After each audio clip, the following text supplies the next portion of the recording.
बेज़ुबान rights की जानिब से खूबसूरत अक़वाले ज़री तमाम सुनने वालों के नाम।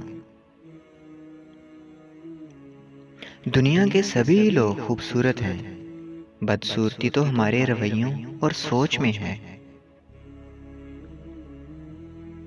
अल्फाज ही सब कुछ होते हैं, दिल जीत भी लेते हैं और दिल चीर भी देते हैं। इखलाक एक दुकान है और ज़ुबान उसका ताला है। ताला खुलता है तो मालूम होता है कि दुकान सोने की है या कोयले की।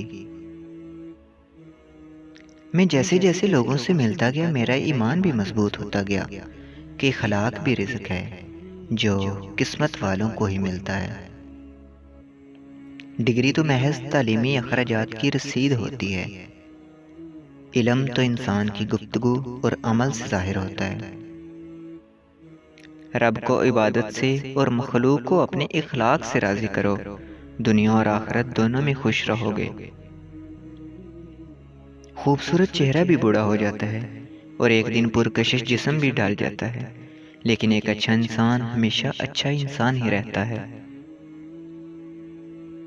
खुश अखलाकी एक ऐसी खुशबू है जो मीलों दूर से महसूस की जा सकती है।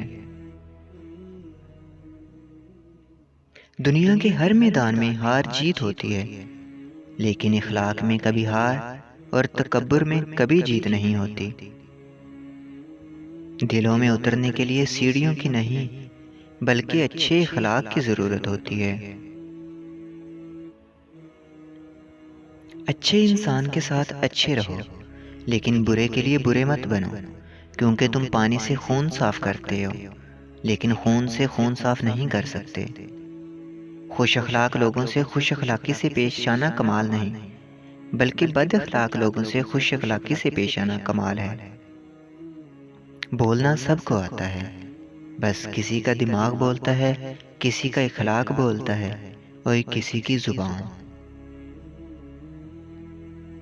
अच्छे लोगों की निशानी खुश कलामी है। दूसरों के साथ ज्यादातर वो लोग नेक सलूक करते हैं जो खुद भी मुश्किल वक़्त से गुजरे हों। ज़मीन अक्लमंदों से तो भर गई, लेकिन दर्दमंदों से खाली है। मोमिनों में सबसे ज़्यादा कामिल ईमान वाले वो हैं जो इखलाक में सबसे अच्छे हैं। नेक लोगों की सोहबत से हमेशा भलाई मिलती है, क्योंकि हवा फूलों से गुजरती है तो वो भी खुशबूदार हो जाती है। किसी के इखलाक और दयानतदारी पर उस वक़्त तक इत्मीनान न करो जब तक तुम उसको गुस्से और तमा की हालत में न देख लो। जिसका इखलाक अच्छा है वो अपना काम खुश उसलूबी और आसानी से कर सकता है और दूसरों से करवा सकता है। बद इखलाकी वो है जिसका गुस्से की हालत में अपने आप पर काबू ना रहे।